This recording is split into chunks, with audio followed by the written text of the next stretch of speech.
네, 반갑습니다. 2018년 12월 8일 토요일자 한국경제신문 보겠습니다. 1면 보죠.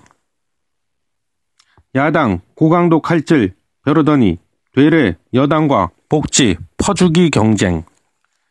삭감 신용만 낸 470조 초팽창 예산. 예산 관련 기사가 났어요. 예. 기사 좀 보겠습니다. 여야가 내년 예산을 정부안과 같은 수준인 470조 원으로 확정했다. 애초 정부안에 대해 퍼주기식 예산이라며 야당이 20조의 칼질을 예고했지만, 그렇죠. 예. 예고했지만 사실상 손도 못 댄 셈이다. 뭐야? 더불어민주당과 자유한국당은 7일 정기국회 본회의에서 470조 원 규모의 내년 예산안을 처리하기로 확정했다. 네, 기사는 여기까지 보고요. 올해도 어김없이 아니나 다를까, 예, 헌법에 명시된 시한을 또 넘겼습니다. 늘 그렇죠. 법을 안 지켜, 법을. 예. 일단 예산안이 슈퍼 예산 이런 얘기가 많이 있는데, 일단 정부에서 내놓은 2019년도 예산안을 보면은요, 일단 총 예산이 470조 5천억이었어요. 이게 보면은 약 9.7% 정도 증가한 건데, 그러니까 2018년도 올해 예산과 비교했을 때, 예, 어마어마하죠. 470조. 예, 상상이나 되는 돈인가요, 이게? 근데 이게 분야별로 쭉 배분이 돼 있겠죠. 어느 분야에 얼마 쓰고 어디에다 또 얼마 쓰고. 근데 그걸 제가 시간 관계상 다 말씀드릴 필요는 없을 것 같고, 쟁점이 됐던 부분이 이거죠. 이제 크게 두 가지 분야인데, 하나는 보건복지고용 쪽에서 162조 2천억을 딱 설정을 해놨었어요. 근데 이거는 이제 올해 대비 12.1%가 증가한 금액이고요. 162조예요. 162조. 그리고 또 하나 이제 쟁점이 됐던 부분이 SOC, 사회간접자본 이쪽인데, 요게 18조 5천억을 해놨었어요. 근데 요거는 좀 올해 2018년도 이 분야 예산과 비교해보면 좀 줄었어요. 예. 그러니까 이 결론만 얘기하면 이제 보건복지 이쪽으로는 이제 늘었고, SOC 쪽으로는 예산이 줄었고, 이게 이제 정부에서 편성했던 예산안인데요. 이 보건복지 고용 분야 162조 2천억 중에서도 좀 더 세분화해서 보면 일자리 예산이 23조 5천억이에요. 근데 이게 올해 2018년도와 비교를 해보면 약 22%나 증가했습니다. 이게 23조 5천억을 딱 정부에서 이렇게 딱 책정을 해놨었는데, 여기에는 이제 노인 일자리도 한 61만 개 만들고, 장애인 일자리 22만 개 만들고, 공무원 총 중앙직, 지방직 합쳐갖고 3만 6천 명을 늘리고, 이런 데 이제 필요한 돈이 다 들어가 있는 거예요, 이게. 들어가 있는 건데, 이거 갖고 이제 자유한국당, 특히 그쪽에서 이제 야당이죠, 지금. 야당에서 이제 벼르고 별렸죠. 저런 단기 일자리만 백날 만들어봐야 뭐하냐, 저 쓸데없는 돈지랄이다. 이래가지고, 여기서 이제 별렀죠. 내가 여기서 이제 어마어마하게 내 일자리 예산을 깎아버리겠다, 이렇게 하고 그랬었대요. 그랬었는데, 하여튼 이제 정부에서 내놓은 예산안이 이 정도였고, 근데, 확정된 예산을 보면, 정부 예산안에서 별반 달라진 게 없다. 거의 그대로 그냥 확정되다시피 했다. 이렇게 됐는데, 아까 말씀드렸잖아요. 두 가지 쟁점이 있었다. 하나는 일자리 예산, 하나는 SOC 쪽도 그렇지만, 또 하나가 뭐였냐면, 이제 남북 협력 기금, 이거를 또 대폭 삭감하겠다. 이렇게 이제 야당이 별로 왔는데, 막상 뚜껑을 열어보니까요, 예, 일자리 예산이 아까 제가 얼마라고 그랬어요? 23조 5천억이라고 그랬는데, 여기서, 꼴랑 6천억 삭감되는 걸로 확정이 됐습니다. 그래서 이게 비율, 퍼센테이지로 보니까 전체 금액에서 꼴랑 2% 깎은 꼴이 됐다. 예. 한국당은 8조를 깎겠다고 그냥 큰 소리 뻥뻥 치더니 이게 어떻게 된 건가? 예. 그리고 발음이 안 되냐? 남북 협력기금, 여기 또 5천억을 그냥 깎아버리겠다 이러더니 그냥 큰 소리 뻥뻥 치더니 얼마를 깎았나 하고 봤더니 1,000억, 꼴랑 1,000억. 그래서 이거는 전체 금액, 남북협력기금 전체 금액 1조 977억에서 약 10% 깎는데 그쳤다. 이거 어떻게 된 건가요? 이게 참 어리둥절하네요. 그럼 그동안 그 큰 소리 친 건 다 뭐지? 그렇고요. 이 와중에 또 재밌는 일이 벌어졌습니다. 근데 이게 사실 이게 재미있다고 말하기가 참 그런데 씁쓸합니다. 씁쓸해. 뭐 항상 이렇죠. 뭐 늘 반복되는 건데 이 와중에요. 예정이 없던, 즉 정부 안에 없던 갑툭튀, 뭘까요? 갑자기 툭 하고 튀어나온 갑툭튀 예산이 줄줄이 나왔다는 거예요, 이게. 참 재밌죠. 이건 왜 그러겠어요? 뭐 뻔하죠, 뭐. 국회의원들이 이제 자기 소속된 지역구 그 주민들한테 이쁨을 받으려고, 그래야 다음번에 또 뽑히 당선될 수 있으니까, 나 이뻐? 이러고 이제, 나 잘했죠? 이러려고 이제, 마구마구 쪽지 예산이라고도 보통 그러는데, 이제 막 끼워 넣은 거죠. 뭐, 어제 오늘 일인가, 이게? 그래서, 이제 이거를 이제 국회 신규 편성 예산 뭐 보통 부르는데요. 이게 이제 그 정부에 없던 거, 정부가 내놓은 안에 없던, 그러니까 계획이 없던 예산이죠. 그래서 그 몇 가지 좀 재밌는 걸 제가 좀 보니까요. 그 토정비결 체험관이란 걸 만드는데 2억 7천만 원을 또 예산을 책정을 했습니다. 토정비결을 체험하는데 무슨 이게 그러니까 뭐 체험관이라고 한 거 보니까 뭐 박물관처럼 뭐 만드나 봐요. 이렇게 건물을 지어가지고. 근데 그거는 우리 동네 저기 그 지하철역 앞에도 보면은 하루도 안 빠지고 참 성실한 아저씨가 주신 그 매일같이 나와가지고 그 낚시용 의자에 앉으셔갖고 책상 하나 펼쳐놓고 행인들을 대상으로 무료로 이름도 봐줘, 점도 봐줘, 토정비결도 봐줘, 사주팔자 다 봐주는데, 그 아저씨는 무료 공짜인데, 뭘 이걸 체험관이란 걸 또 2억 7천만 원을 이거 어디다 만든다는 건지 모르겠네요, 이거는. 뭐 이런 걸 말고, 또 사신들 바다 순례길에 예산 6억 책정. 바다 순례길, 이거 뭐 어떻게 한다는 얘기인지 모르겠네요. 무슨 또 저기 어디 지역은 모르겠는데, 어디다 무슨 또 뭐, 홍주천년 양반마을이라는 걸 뭐 조성한대요. 그러니까 한옥마을, 서울에 있는 한옥마을 같은 건가 봐요. 양반마을 조성하는데 6억. 뭐 이런 식이야. 그럼 뭐 부산 사상구에다가 파출소 신축하는데 23억. 이게 이런 게 전부 다 그 정부 안에 없던 갑툭튀 예산. 막 그냥 때려 넣은 거죠, 뭐 그냥. 그리고 또 우리가 또 이 훌륭하신 이해찬 대표님. 해찬들, 우리 이해찬 대표님. 지역구가 어딘가고 제가 봤더니요. 세종시더라고요. 세종시. 세종시. 거기다가 이 국립세종수목원을 또 뭐 한대요. 근데 이거는 이제 정부 안에도 있던 거예요. 근데 원안에 300억으로 이제 예산을 잡아놨던 건데, 이거를 또 더 증액을 시켰답니다. 그리고 뭐, 또 국립박물관단지, 뭐 산업기술단지, 보건환경연구원 이런 거를 뭐 이 세종시에다 다 이제 지으려고 하나 봐요. 근데 여기다 뭐 설계비하고 뭐 장비 예산 뭐 이런 거 해가지고 뭐 수억에서 십수억씩 또 다 증액을 시켜버렸대요. 우리 참 역시 우리 훌륭하신 해찬들, 이해찬 대표님. 역시 파워가 넘치시네요. 이런 걸 또 이제 갑툭튀는 아니지만. 뭐 하여튼 예산은 그렇고요. 근데 이게 참 걱정스러운 게 하여튼 예산안은 뭐 이렇게 확정이 됐어요. 그래서 제가 그냥 핵심만 말씀드렸고요. 그래서 이제 뭐 그동안 여당 야당 뭐 지지를 볶고 싸웠던 일자리 예산이랑 남북 협력 기금은 뭐 용두사미처럼 이렇게 뭐 대폭 삭감이 안 돼. 그게 뭐 나쁘다 좋다 그런 얘기가 아니라 결과가 그렇게 됐다 말씀드리는 거고요. 저는 이게 좀 이 기사를 보면서 저는 참 쓸데없는 걱정이라고 하실 분도 있겠지만 저는 개인적으로 너무 걱정스럽습니다. 지금 왜냐하면 뭐 말은 멋있어 슈퍼 예산 뭐 슈퍼 근데 이게 해를 거듭할수록 예산이 계속 늘어나요.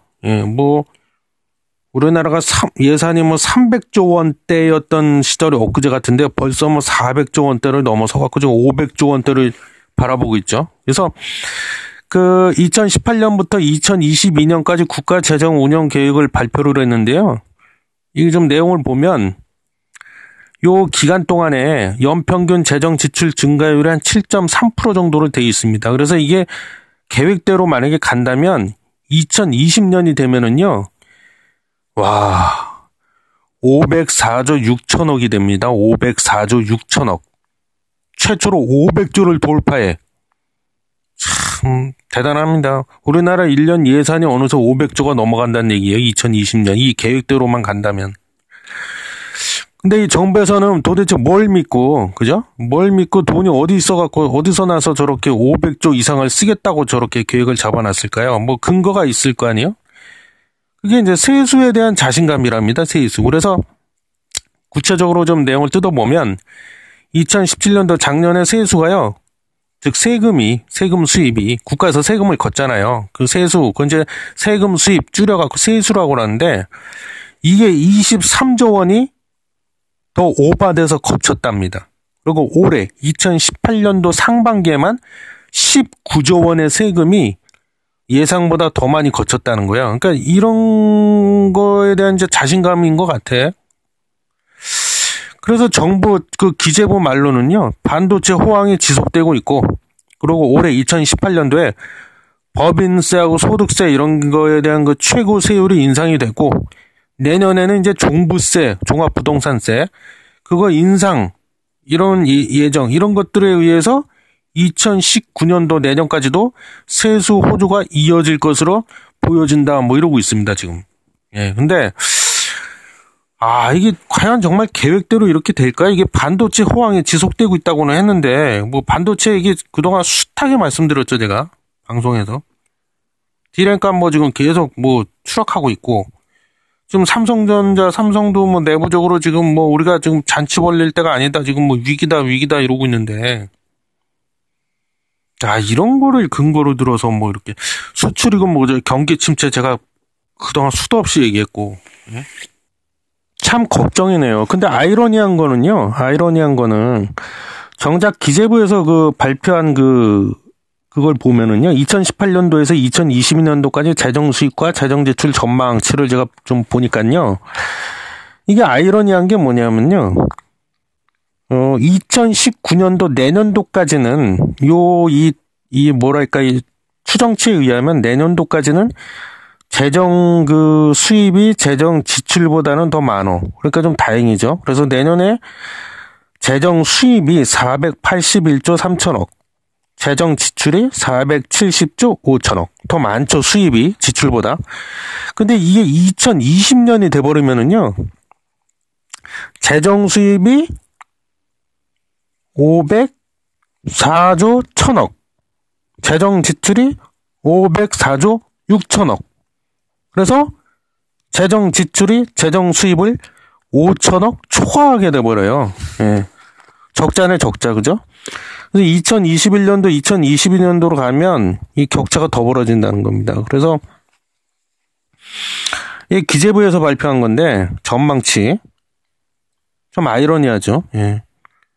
근데 2018년도에서 2022년도까지 또 국가 채무와 채무 비율을 또 기재부에서 발표한 걸 이렇게 보면은요, 2020년도가 제가 보기엔 다 그러네. 이게 변곡점이네. 2020년도가 되면은요, 우리나라 그 국가 채무가요, GDP 대비해서 40.2%, 그리고 금액으로는 790조 8천억에 육박한다. 뭐 이렇게 좀 기재부에서는 이렇게 지금 보고 있어요. 그래서 2022년도가 되면 국가 채무가 897조 8천억, 채무 비율은 GDP 대비 채무 비율은 41.6%. 예. 이게 참, 그러니까 이게 2020년도가 제가 변곡점이 될 것 같다고 그랬는데, 이게 통합 수지가 이제 적자로 전환이 될 예상이네요. 근데 이게 제일 중요한 게 이제 세금 아니겠습니까? 세금이 제대로 잘 거쳐야 되는데, 아까 그랬잖아요. 뭐 세수에 대한 자신감 때문에 2020년 예산을 504조 6천억으로 500조를 돌파할 것이다, 뭐 이렇게 본다고 그랬는데, 이게 문제없이 잘 굴러가려면 정말 세금이 잘 거쳐져야 되는데, 이게 정부에서 예상하고 있는 세금 거쳐지는 그 전망에서 크게 이게 어긋나 버리는 날이면 재정 절벽이 올 수도 있다는 거죠. 2011년도에 유럽에서 그 재정 위기가 터졌었잖아요. 그때 그래서 그 국채 금리가 막 7%인가 8%까지 막 급등하고 난리도 아니었었잖아요. 그 당시에. 예. 잘못하다가 또 그렇게 될지도 모른다 어쩌면. 이런 식으로 계속 이렇게 뭐 슈퍼 예산 이러면서 뭐 그냥 다 퍼주다 보면, 예. 참 걱정입니다. 예. 그래서 하여튼 뭐 예산 관련된 기사가 나왔길래, 예. 최대한 간략하게 털어봤습니다. 네, 다음 기사는요, 같은 일면인데요. 카풀 얘기가 나왔어요. 사업 더는 못 늦춰. 카카오 카풀 시작. 기본료 3,000원 택시보다 싸. 뭐 이런 머리 기사인데요.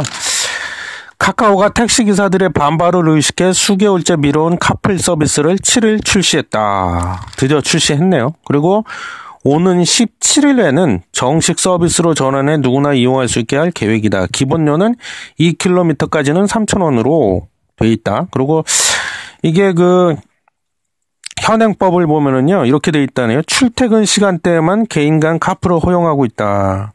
이렇게 돼 있대요. 그리고 이 운전자는 하루에 2번까지만 승객을 태울 수 있도록 했다. 이거는 이제 왜냐하면 택시 하시는 분들 생존권 뭐 그런 걸 의식한 것 같아요. 예. A 이면에 계속되고 있는데요. 잠깐 넘겨보죠.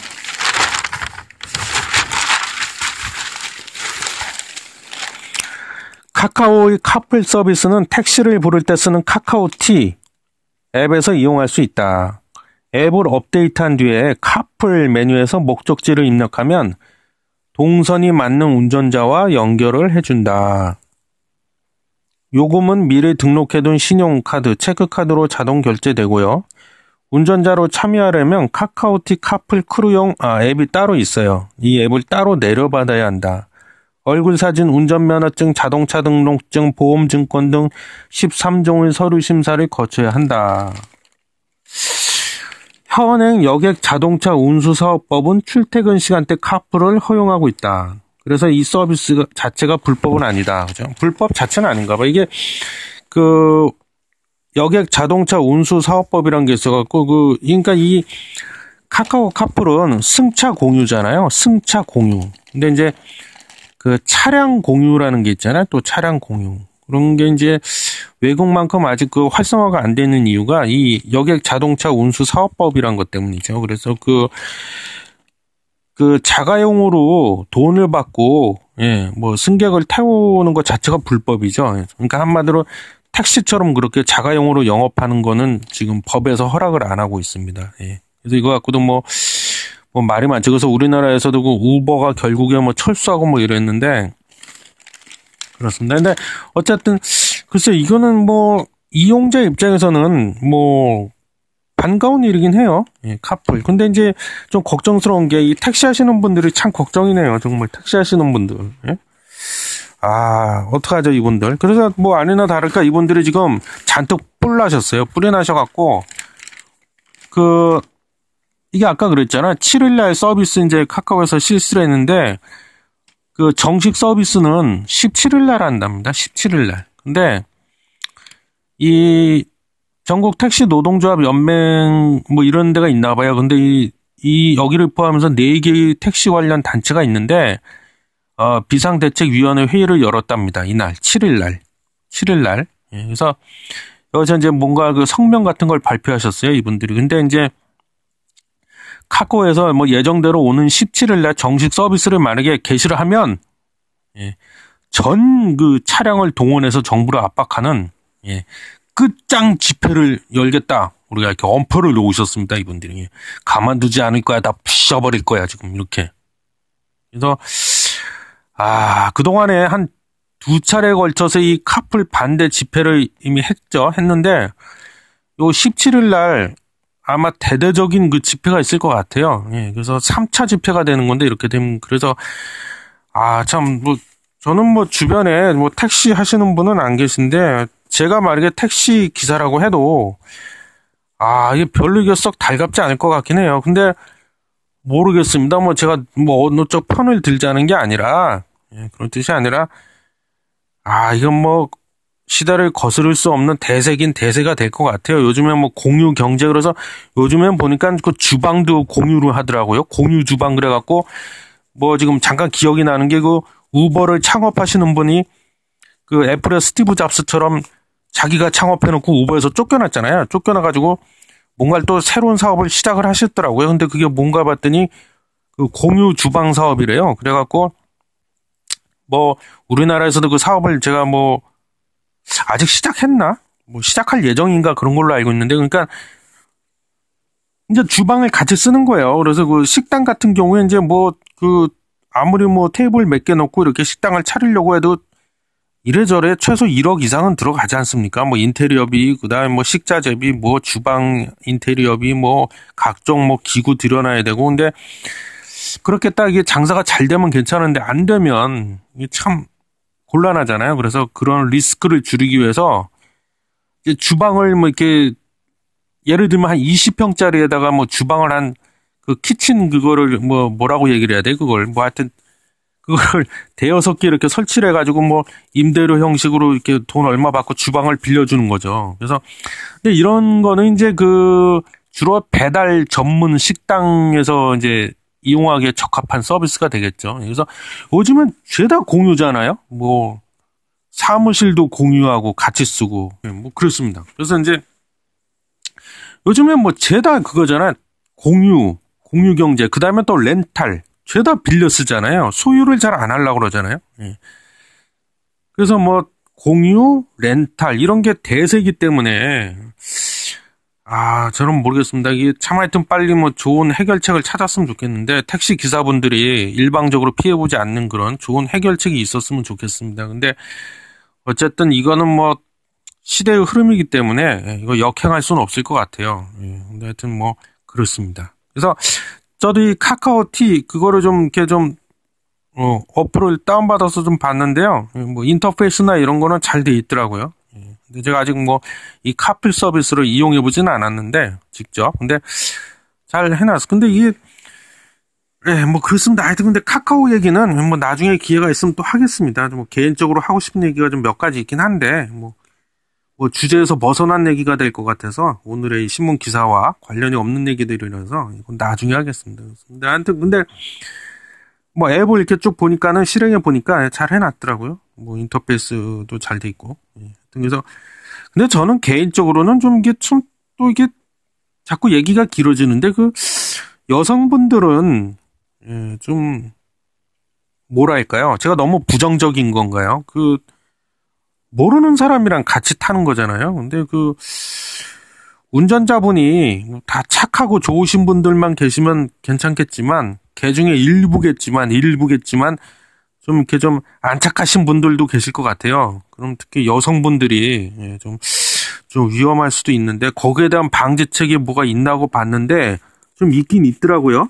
그래서 뭐 여기 보면 뭐 안전 문제 관련해서 뭐 비상 상황 시에 승객이 버튼만 누르면 차량의 위치, 운전자 정보 등을 경찰청에 전송하는 112 문자 신고 기능을 넣어놨대요. 또 만족도 평가에서 낮은 점수를 받은 운전자와 승객은 이용을 제한하는 걸로 또 이렇게 뭐 카카오 측에서 나름 신경을 써서 이런 안전장치들을 마련해 놨는데 그래도 조금 좀 불안하지 않을까.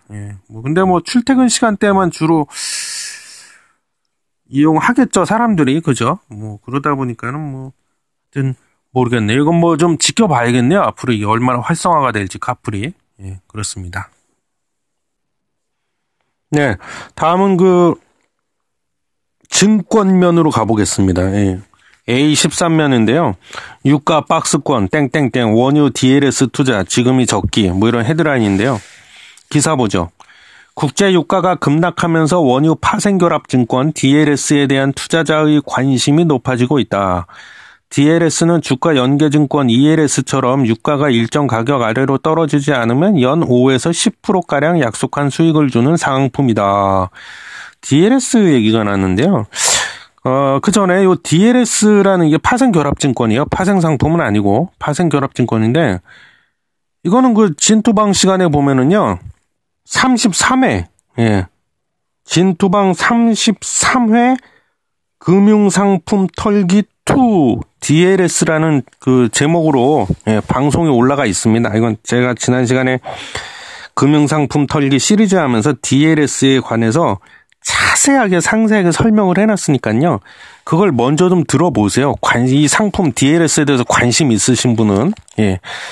그래서 여기 보면 유가가 지금 국제구 유가가 2달 사이에 30% 급락이 나왔잖아요. 그래서 지금 뭐 앞으로 뭐 유가가 더 떨어질 거다 뭐 아니다 뭐 좀 말들이 많은데 제가 보기에는요 개인적으로 봤을 때 여기 그랬잖아요. 원유 DLS 투자 지금이 적기 이런 헤드라인이 나와 있는데 저 개인적인 생각을 말씀드리자면요. 적기라고까지 말하긴 조금 좀 그렇지만 지금 가입하는 것도 그렇게 뭐 나쁘다. 지금 가입하는 건 자살행위야. 뭐 그렇게까지 생각은 안 합니다. 제가 이 DLS도 그렇고 ELS도 그렇고요. 제가 진투방 금융상품 털기 시간에 다 말씀드렸지만요. 이런 대부분의 파생결합 증권들은요. 기초자산이 다 있습니다. 기초자산이. 그래서 지금 이 기사에서 말하는 DLS는 원유가 기초자산이에요. 그러니까 원유 가격이 오르느냐 내리느냐에 따라서 이제 내가 수익을 보느냐 못 보느냐 이게 이제 결정이 되는데 연계가 돼 있죠. 근데 요 원유도 마찬가지인데 이런 것들은 이제 주로 언제 가입하는 게 제일 좋냐? 가입 적기가 언제냐? 대부분이요. 그 상품이 기초 자산으로 삼고 있는 이 DLS 같은 경우에 이제 상품인 경우가 많은데요.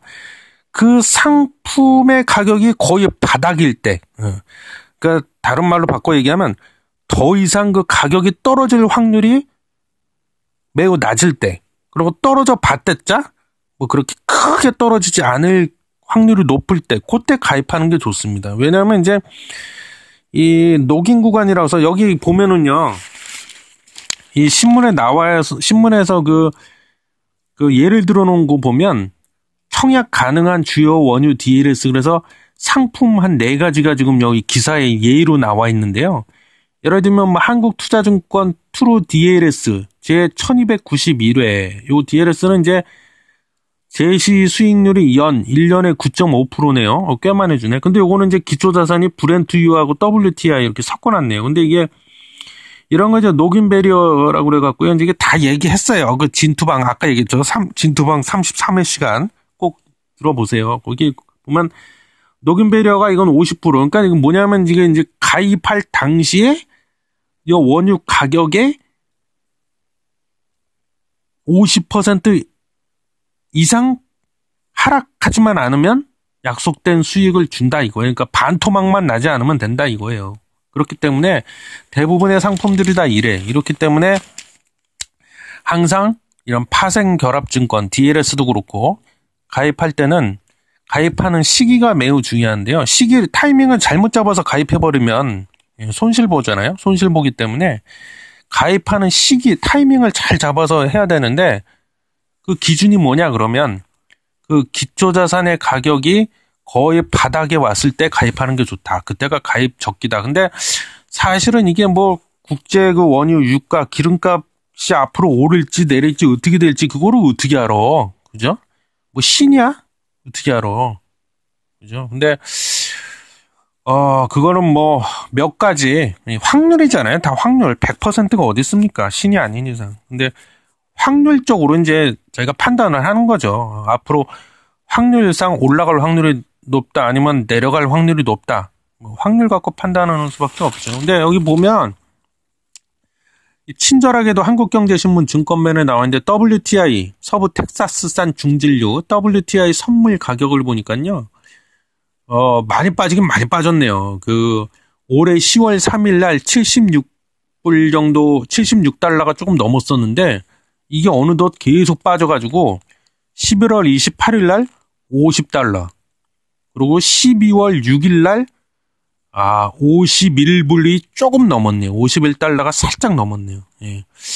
제가 보기에는 뭐 이게 뭐 빠져도 뭐 반토막 이상 빠질 것 같지는 않은데요. 예, 제가 보기에도. 그리고 뭐 그렇습니다. 그리고 오펙에서 얼마 전에 또 오펙 회의가 있었잖아요. 근데 거기도 뭐 결론이 뭐 감산 규모가 정해지지가 않았고 뭐 지금 카타르 갔다고 오펙 석유 수출국 기구 그거 회원국 지위를 내가 내려놓겠다 그래서 그거 탈퇴하겠다 뭐 이런 일들도 있고 지금 여러 가지 트럼프도 또 입만 열었다면은 뭐 고유가는 좋지 않다 뭐 이러고 뭐 자꾸 입방아를 쪄대고 뭐 여러 가지로 봤을 때 그렇습니다. 그래서 뭐 앞으로 이렇게 예.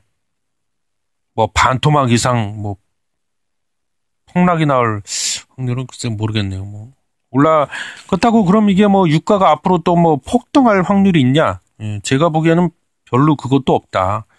그래서 아까 그 헤드라인에서 유가 박스권이라고 했는데 저도 같은 생각입니다. 당분간 뭐 박스권 안에서 횡보할 것 같다. 국제 유가가. 예, 그렇기 때문에 뭐 이런 기사가 나온 것 같고요. 하여튼 뭐 예, 그렇습니다. 그래서 일단 오늘 뭐 한 세 가지 정도만 그냥 가볍게 예, 털어봤습니다. 또 너무 길게 하면 지루해하실 것 같아서 예. 오늘 한국경제신문 털기는 여기서 마치도록 하겠습니다.